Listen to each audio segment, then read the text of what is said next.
Hi everyone, my name is Matt White. Welcome to Skeptic Space, your place to question and explore issues of God and faith. In the last few videos, I've been looking at the question, why suffering? Where is God in suffering?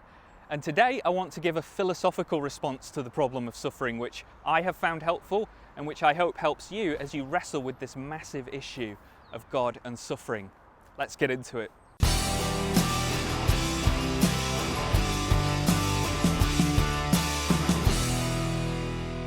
So the problem of suffering is probably the single biggest reason people struggle to believe in God, and why many people walk away from their childhood faith. As you can probably tell from my previous videos, this is an issue which has real weight for me as a Christian. It's an issue which I struggle with and I wrestle with a lot.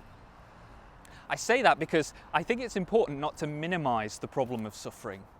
The amount of suffering in the world, even daily, is huge. Whether we're speaking about the cancer ward of a children's hospital, the Holocaust, famine, disease, suffering is everywhere and is often overwhelming.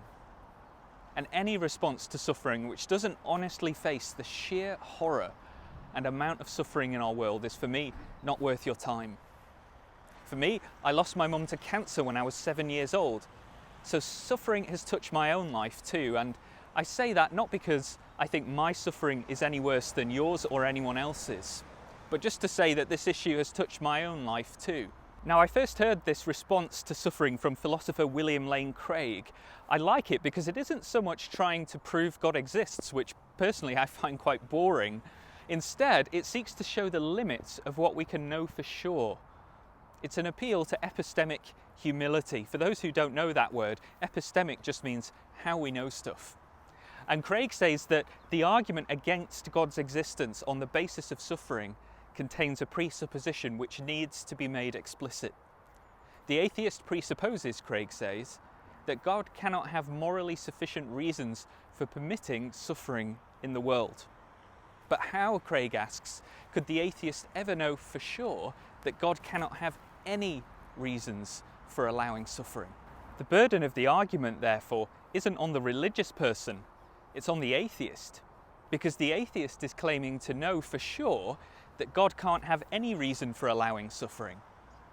The religious person, on the other hand, is free to say, even if I don't understand why suffering happens, it doesn't follow that God can't have reasons. If God is God, it's to be expected that there will be things we can't fully comprehend or explain. Ultimately, how we reason about suffering depends on our prior foundational beliefs. If we hold beliefs that reject God in advance, suffering will be seen to reinforce these beliefs. If we hold beliefs which are open to God, then we might allow that God can have reasons for permitting suffering.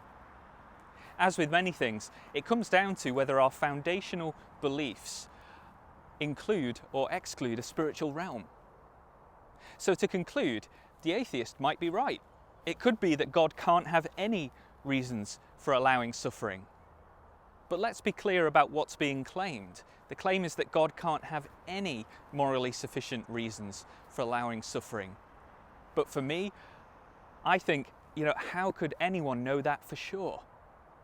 Moreover, if the world is not all about us and our pleasure and comfort, but rather about knowing and worshipping God as ancient people understood, suffering can actually serve a practical purpose.